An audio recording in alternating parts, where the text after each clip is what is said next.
வணக்கம். பேரன்புடன் உங்கள் விஜயன். இந்த வீக்கெண்டோட இரண்டாவது திரைப்படம் இன்னைக்கு குமாஸ்தான். இந்த மலையாள த்ரில்லர் திரைப்படத்தை விமர்சனம் பார்க்க போகிறோம். நேற்று வந்து கிருஷ்ணா காண்டம் விமர்சனம் பண்ணியிருந்தோம். அதோட லிங்க் வந்து டிஸ்கிரிப்ஷனில் கொடுத்துருக்கேன். அதையும் பாருங்க, அந்த விமர்சனம் பாருங்க, அந்த படத்தையும் பாருங்க. குமாஸ்தான் அமேசான் பிரைமில் தமிழ் டப்பிங் இல்லை, பட் தேவையும் இல்லை. நம்ம தான் எல்லா மொழி படங்களும் பார்த்து பழகிட்டோம்ல. இங்கிலீஷ் சப்டைட்டிலோட வெளியாகிருக்கிற மற்றும் ஒரு த்ரில்லர், அட்டகாசமான த்ரில்லர் திரைப்படம். ஜெய்ஸ் ஜோஸ் இவர் வந்து நிறைய திரைப்படங்களில் நம்ம பார்த்துருப்போம் அவருடைய பெர்ஃபார்மன்ஸை.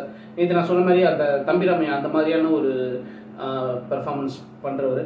அவரே வந்து ஒரு லீடு ரோலில், அந்த குமாஸ்தான் அப்படிங்கிற லீட் ரோலில் அவர் தான் பண்ணியிருக்காரு. படத்தோட கதை என்ன அப்படின்னா, இவர் வந்து ஒரு ரொம்ப மோசமான ஒரு அரகண்டான ஒரு ஆள். படத்தோட டைட்டில் மாதிரி அதுதான் அவரோட வேலை. அதாவது குமாஸ்தாவாக இருந்து ரிட்டையர் ஆனவர், வக்கீலுக்கு குமாஸ்தாவாக இருந்து ரிட்டையர் ஆனவர். அந்த ஊரில் பிரபல வக்கீல்களே வந்து அவங்களுக்கு இருக்கிற ஏதாவது ஒரு கேஸ் அவங்களால சால்வ் பண்ண முடியும்னா இவர்கிட்ட வந்து ஐடியா கேட்டுட்டு போகிற அளவுக்கு அவ்வளோ நாலேஜ் இருக்கிற ஒரு பர்சன். பட் ரொம்ப ரொம்ப அரகண்டான ஒரு ஆள். பார்க்குறவங்க எல்லாத்தையும் சண்டை போட்டுட்டு, படத்தில் எங்கேயுமே எனக்கு தெரிஞ்ச ஒரு சிரிச்ச மாதிரியே சீனே இருக்காது, ஷார்ட்டே இருக்காது. அந்த மாதிரி ரொம்ப கோவமாக அரகண்டாக இருக்கிற, எல்லாத்தையுமே கோவத்தை எப்போ பார்த்தாலும் வெளிப்படுத்திக்கிட்டே இருக்கிற ஒரு ஆள். வீட்லேயும் சரி, மனைவி வீட்லேயும் சரி. அவரும் ஒரு நாள் மனைவியோட சண்டை போட்டுட்டு இருக்கும்போது அந்த வீட்டில் வேலை பார்க்குறவங்க பார்த்துட்றாங்க. அடுத்த நாள் பார்த்தா அந்த மனைவி இல்லை. உடனே அவர் தான் கொலை பண்ணிட்டாருன்னு சொல்லிட்டு இவங்க போய் போலீஸில் கம்ப்ளைண்ட் பண்ணி, அப்புறம் போலீஸ் வந்து தேடி கடைசியில் பார்த்தா அவங்க மனைவியும் வந்துட்டாங்க. அதுக்கப்புறம் போலீஸ்க்கு வந்து ஒரு கட் ஃபீலிங்னு சொல்லுவாங்க, அந்த மாதிரி. அந்த வீட்டில் அன்னைக்கு ராத்திரி ஏதோ ஒன்று நடந்திருக்கு. யாரோ ஒருத்தவங்க கொலை செய்யப்பட்டிருக்காங்க. அது யாருன்றது தெரியல, என்ன நடந்துச்சு அப்படிங்கிறத நோக்கி கதை இன்வெஸ்டிகேஷன் போகுது. அதுக்கப்புறம் என்ன நடந்துச்சு, அன்னைக்கு ராத்திரி என்ன நடந்துச்சு அப்படிங்கிறது தான் படத்தோட கதை. இதுவும் one of the brilliant writing படத்தோட. இந்த படத்துலையும் முதல் ஹீரோ வந்து படத்தோட ரைட்டிங் தான். அந்த ஒன்லைனர், அதுக்கப்புறம் கதை, அதுக்கப்புறம் திரைக்கதை, அது படமாக்கப்பட்ட விதம். 2.5 மணி நேரம் படம். கிட்டத்தட்ட ஒரு 1.5 மணி நேரத்துக்கு அப்புறம் தான் மெயின் ஸ்டோரி போகுது. பட் அந்த ஃபஸ்ட்டு ஒரு 1.5 மணி நேரம் அவர் மனைவியை சுற்றின கதை, அதுக்கப்புறம் வேறு மாதிரி போகுது.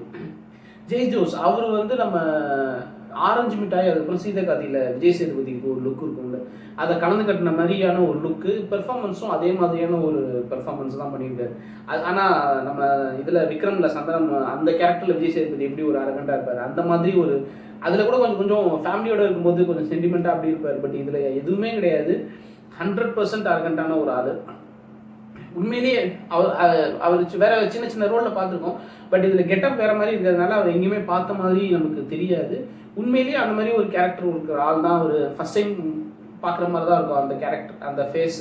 ஸோ உண்மையிலே இப்படி ஒரு ஆள் இருக்காரு அப்படின்ற மாதிரி தான் நம்ம பார்த்துட்ருக்கோம். படத்தில் ஃபுல்லாகவே 2.5 மணி நேரத்தில் வந்து ஒரு 2 மணி நேரம் 25 நிமிஷம் வரைக்கும் அவர் மேலே, கிளைமேக்ஸ் வரைக்கும் ஒரு 5 நிமிஷம் தான் அவர் மேலே ஒரு நல்ல எண்ணம் வரும்.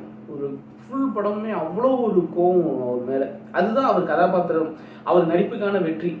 அவர் நடிக்கிறாரு, எல்லாத்தையும் மறந்து ஒரு கோவத்தோடையே அவர் பார்த்துக்கிட்டு இருப்போம். ப்ரில்லியண்ட்டாக எழுதியிருக்காங்க, எடுத்திருக்காங்க. டெக்னிக்கலாக எல்லா ஆஸ்பெக்ட்லேயும் அப்படி ஒரு அட்டகாசமான ஒரு திரைப்படம். தெரிந்த முகங்களும் இருக்குது, தெரியாத முகங்களும் இருக்குது. படம் கொஞ்சம் ஸ்லோவாக தான் போகும். மலையாள படம் தான் ஸ்லோவாக தான் போகும், இது இன்னுமே ஸ்லோவாக போகும். பட் எங்கேயுமே வந்து உங்களுக்கு போர் அடிக்காது. கொஞ்சம் நல்ல இன்ட்ரெஸ்டிங்காக கொண்டு போயிருக்காங்க. நான் சொன்ன மாதிரி 2 பகுதியாக பிரித்த மாதிரியான ஒரு கதை. அதுக்கப்புறம் அந்த படம் முடியும் போது அவர் மேலே ஒரு மரியாதை, பாசம் எல்லாமே வந்துடும். தமிழ் டப்பிங் இல்லை, இருந்தாலும் நம்ம இங்கிலீஷ் சப்டைட்டிலோட பார்த்து பல படங்கள் பழகிட்டதுனால இதுவும் தாராளமாக பார்க்கலாம். அமேசான் பிரைமில் இந்த திரைப்படம் இருக்குது. மிஸ் பண்ணக்கூடாத ஒரு திரைப்படம். இதை பற்றி நிறைய கேள்விப்பட்டிருக்க மாட்டீங்க. ஆனாலும் பார்த்தீங்க அப்படின்னா நல்ல ஒரு திரைப்படம் பார்த்தோம்னு ஒரு திருப்தி கிடைக்கும். இந்த வீடியோ பிடிச்சி லைக் பண்ணுங்கள், ஷேர் பண்ணுங்கள், கமெண்ட் பண்ணுங்கள், சேனல் சப்ஸ்கிரைப் பண்ணுங்கள். அன்பே பெறுகிறோம். நன்றி.